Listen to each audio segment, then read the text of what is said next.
Students lecture number 1 है calculus का।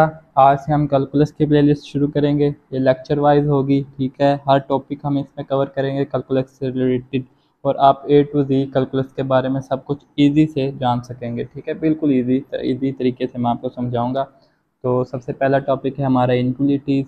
तो टाइम हमारे पास शॉर्ट है तो हम शुरू करते हैं। हमारे पास इनक्वलिटी किसे कहते हैं, ठीक है। सबसे पहले मैं आपको बता दूं कि दो रियल नंबर्स या दो अलजेब्रिक एक्सप्रेशंस, इन दोनों को जब हम रिलेट करें इन फोर सिंबल से, इन फोर सिंबल के थ्रू हम इन चीज़ों को रिलेट करें तो वो हमारे पास इनक्वलिटी एक्सप्रेशन आ जाती है। मीन्स हमारे पास अगर x प्लस वाई था, एक हमारे पास ये अलजेब्रिक एक्सप्रेशन आ गई, एक हमारे पास ये अलजेब्रिक एक्सप्रेशन आ गई। अब इन दोनों को हमने रिलेट करना है। मीन्स अगर हम कह दें z प्लस सी है वो ग्रेटर देन है x प्लस वाई से, देन हम ये जो रिलेट कर रहे हैं इस सिंबल के थ्रू, देन ये मुकम्मल जो होल हमारे पास एक्सप्रेशन है इसको क्या बोलेंगे हम, इनइक्वलिटी। और इन सिंबल्स को हम बोलते हैं इनइक्वलिटी सिंबल्स, ठीक है। फॉर एग्जांपल हमारे पास x is greater than 3, then the whole expression is known as inequality. और ये हमें इनइक्वलिटी बताती है कि ये दोनों एक्सप्रेशन एक दूसरे से इक्वल नहीं है, कोई ना कोई फ़र्क है, या तो ग्रेटर है या लेस है, ये इक्वल नहीं हो सकते। अब आप ओपन सेंटेंस देखते हैं क्या होता है। ऐसी इनइक्वलिटी को हम ओपन सेंटेंस कहते हैं जिसमें हमारे पास वन वेरिएबल हो। मीन्स हमारे पास सिर्फ इस फॉर्म में हो, जैसे z is greater than 6, x is less than 5, then इस फॉर्म वाली को हम कहते हैं ओपन सेंटेंस। मगर डबल इनइक्वलिटीज़ क्या होती हैं, डबल इनइक्वलिटी हम उसे कहते हैं जहाँ हमारे पास डबल रिलेशन को शो करवा रहा हो, ठीक है। मीन्स हमारे पास ये देखें x है, इसको हमारा रिलेट करवा रहा है 8 के साथ भी कि ये 8 से लेस है, और यहाँ हमारे पास रिलेट करवा रहा है 3 के साथ भी कि ये 3 से लेस भी और ग्रेटर भी और इक्वल है। मीन्स हमारे पास डबल रिलेशन करवा रहा है, जैसे x is less than 4 and greater than 3, मतलब 3 के साथ भी रिलेट और 4 के साथ भी रिलेट। इस तरह के हम इनइक्वलिटीज़ को डबल इनइक्वलिटीज़ का नाम देते हैं, ठीक हो गया। अब हमारे पास इनइक्वलिटी सिंबल आ गए। मैंने आपको बता दिया था 4 तरीके के होते हैं। सबसे पहले हमारे पास एक ये है जिसको हम कहते हैं लेस देन का निशान, ये हमारे पास ग्रेटर देन का सिंबल, ये हमारे पास less than and equal to का सिंबल, ये हमारे पास greater than and equal to का सिंबल आ गया। हमारे पास ये जो स्ट्रिक इनइक्वलिटीज़ हैं इसमें सिर्फ less than and greater than आता है। इसका मतलब क्या, अगर हमारे पास मीन्स हमारे पास 8 है वो ग्रेटर देन है 7, देन हम बोलेंगे कि यार 8 है ग्रेटर देन 7। और हमारे पास मीन्स x है वो हमारे पास है ग्रेटर देन 9, तो हम बोलेंगे ऐसी तमाम वैल्यूज़ जो 9 से बड़ी हैं, मीन्स 10, 11, 12 एंड सो ऑन। और अगर हम बोलते हैं x greater than and equal to 9, then वो तमाम वैल्यूज जो 9 से बड़ी हैं और 9 खुद भी इक्वल टू वाला आ जाए तो 9 खुद भी, तो हमारे पास ये वाला बनेगा सेट 9, 10, 11, मीन्स 9 खुद भी इसमें इंक्लूड हो गया। तो इस चीज़ को यही फ़र्क है स्लैक और स्ट्रिक में। स्ट्रिक में सिर्फ उससे बड़ी या उससे छोटी आएंगी, मगर स्लैक में वो वैल्यू खुद भी आएगी, स्लैक में वो वैल्यू खुद भी शामिल होगी, ठीक है, क्योंकि वो इक्वल टू का निशान भी आ रहा है साथ। प्रॉपर्टीज ऑफ इनइक्वलिटीज देखते हैं। हमारे पास सबसे पहले ट्रांजिटिव प्रॉपर्टी है।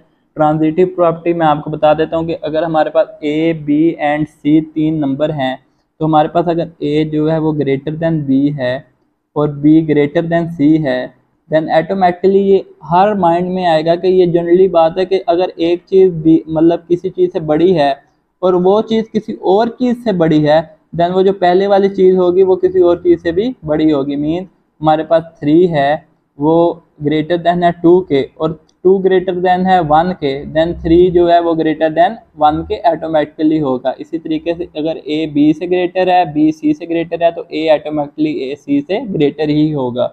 ये हमारे पास इसे कहते हैं ट्रांजिटिव प्रॉपर्टी। इसके बाद हमारे पास है एडिशन एंड सब्ट्रैक्शन प्रॉपर्टी। इसमें कोई भी कांस्टेंट हम इनइक्वलिटी में प्लस या माइनस करें तो हमारे पास जो सिंबल्स होते हैं वो चेंज नहीं होते, सेम टू सेम रहते हैं, मगर हमें बोथ साइड पे सब्ट्रैक्ट या ऐड करना पड़ता है वो। जैसे हमारे पास x माइनस वाई, इसमें अगर हमने अब m हमारे पास कांस्टेंट ऐड करना है तो हमने बोथ साइड पे ऐड करना है। मीन्स हमारे पास x माइनस वाई इस तरफ भी हमने ऐड करना है m को, और हमने इस तरफ भी m को ऐड करना है। इससे हमारा देखें बिल्कुल सेम, कोई इसमें इशू नहीं बनेगा, ये इक्वल ही रहेगा क्योंकि हमने बोथ साइड पे ऐड या सब्ट्रैक्ट किया है। इसी तरह से मल्टीप्लाई और डिवीजन प्रॉपर्टी है कि हमने मल्टीप्लाई किसी कांस्टेंट को करना है तो बोथ साइड एक्सप्रेशन के करना है, लेफ्ट साइड पे भी और राइट साइड पे भी। मगर हमारे पास अगर कोई भी कांस्टेंट वो लेस देन जीरो हो, means negative, less than zero हमारे पास वैल्यू सारी नेगेटिव होती है, -1 -2 या कोई भी माइनस इन्फिनिटी तक कोई भी वैल्यू हम यूज़ करेंगे, वो अगर हम मल्टीप्लाई या डिवाइड करवाएंगे तो हमारा जो सिंबल होगा वो ऑटोमेटिकली चेंज होगा। मींस हमारे पास x ग्रेटर देन y था और हम इसके साथ -m मतलब नेगेटिव m जब इसके साथ हम मल्टीप्लाई, -m का मीन्स ये नहीं कि ये नेगेटिव है, हमने एक नेगेटिव वैल्यू वो अपने देन में एक उसको लेट कर लिया, कंसीडर कर लिया कि m जो नेगेटिव है। जब इसके साथ मल्टीप्लाई कराएंगे m को जो नेगेटिव है तो हमारे पास जो साइन ग्रेटर देन था ये लेस देन हो जाएगा ऑटोमेटिकली। ठीक है, जब भी नेगेटिव साइन मल्टीप्लाई या डिवाइड होता है तो हमारे पास ये जो सिंबल है इनइक्वालिटी का ये चेंज हो जाता है। उसके बाद हमारे पास कन्वर्स प्रॉपर्टी है। कन्वर्स प्रॉपर्टी में हम ये बिल्कुल सिंपल है कि A greater than and equal to B है, तो अगर हम ए इस तरफ लिख दें तो ये सेम ही रहेगा, greater than equal to B. Means हमने अगर इस तरफ ए लिखा था तो हमारे पास greater than equal to B आ रहा था, अगर इस तरफ लिखा तो greater than equal to B आ रहा। मतलब ये अगर इसको चेंज करेंगे तो हमारे इनक्वलिटी के सिंबल भी चेंज होंगे, अगर इनकी जगह चेंज करेंगे तो हमारे पास इनक्वलिटी के सिंबल भी चेंज होंगे ऑटोमेटिकली। अब इसके बाद हम इसकी एग्जांपल्स करते हैं। तो हम एग्जांपल की तरफ आते हैं। तो सबसे पहले जो हमारे पास एग्जांपल है हम इसको सॉल्व करने की कोशिश करते हैं। तो हम देखते हैं हमारे पास 2x - 1 ये लेस देन है x + 3 से, तो हमारे पास -1 है, हम दोनों तरफ इसको +1 ऐड करेंगे ताकि हमें इसे ख़त्म कर सकें। 2x - 1 + 1 x + 3 + 1। ठीक है, दोनों तरफ हमने ऐड कर लिया, ऐड 1 ऑन बोथ साइड। ठीक हो गया। देन हमारे पास आंसर क्या बचा, 2x - 1 + 1 काट देगा, 2x बचा सिर्फ, या हमारे पास x + 4 आ गया। ठीक हो गया। अब हमने यहाँ से x है, इसमें हम यहाँ भी x माइनस कर लेंगे और इस तरफ भी x माइनस कर लेंगे ताकि हम x एक तरफ ले जाएं। 2x - x x - x + 4। तो हमने क्या किया, यहाँ सब्सट्रैक्ट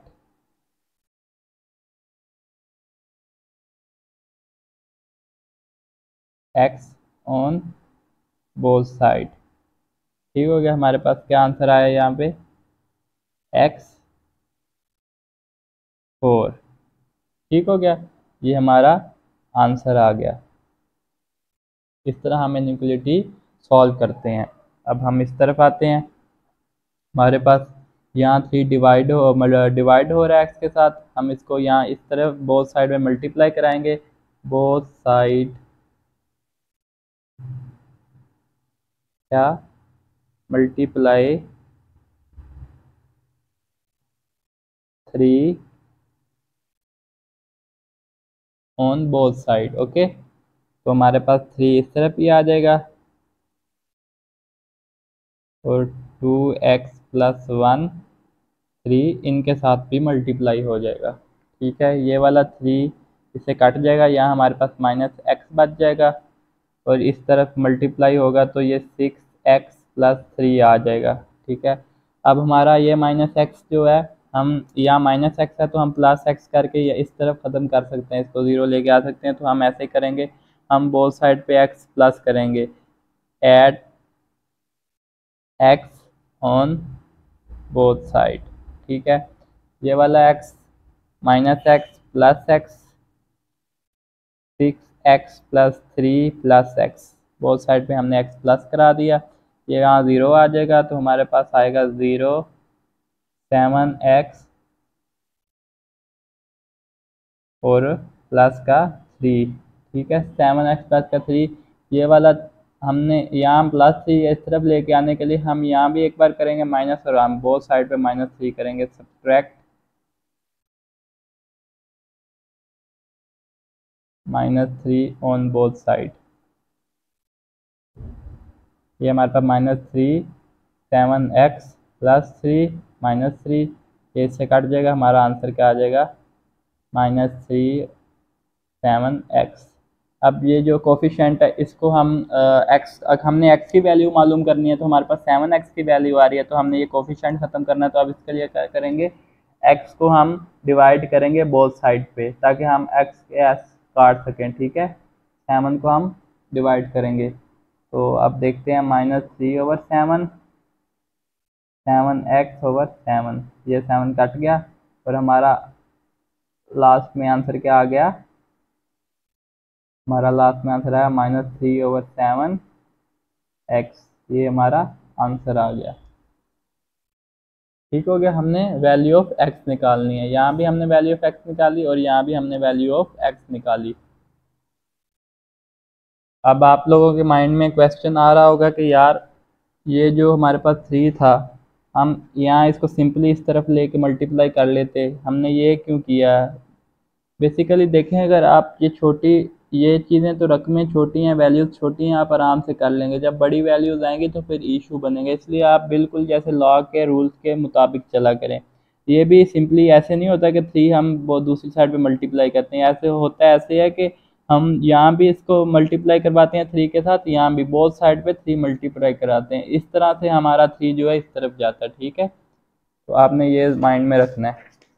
अब हमारे पास लास्ट एग्जाम्पल है, एग्जाम्पल नंबर 3। अब इसमें देखते हैं हमारे पास, तो x-1 है हमारे डिनोमिनेटर पे, तो हमने ये बोथ साइड पे इसको मल्टीप्लाई करवा देते हैं। x-1 6, x-1 5, x-1। ठीक हो गया, ये x-1 कट गया, यहाँ अकेला 6 आ गया और हमारे पास ये मल्टीप्लाई का 5x-5। ठीक हो गया, अब हमारे पास ये वाला 5 है, अब हम इसको यहाँ ऐड करेंगे, ये सब्ट्रैक्ट हो रहा है, यहाँ ऐड करेंगे तो ये कट जाएगा, तो हम ऐसे करेंगे ऐड 5 ऑन बोथ साइड, तो हमारे पास यहाँ भी आ जाएगा 6 + 5, 5x-5 + 5, या हमारे पास 11 आ जाएगा, तो हमारा ये वाला कट जाएगा, यहाँ हमारे पास 5x आ जाएगा। अब हमने वैल्यू तो x की देखनी है, हमारे पास 5 ज़्यादा आ रहा है, तो 5 यहाँ मल्टीप्लाई हो रहा था, हम बोथ साइड पे डिवाइड करवा देंगे ताकि 5 5 से कट जाए, तो हमारा 11/5 और 5x/5, ये 5 कट जाएगा और हमारा आंसर क्या आएगा, ठीक है, ये हमने x की वैल्यू फाइंड कर दी।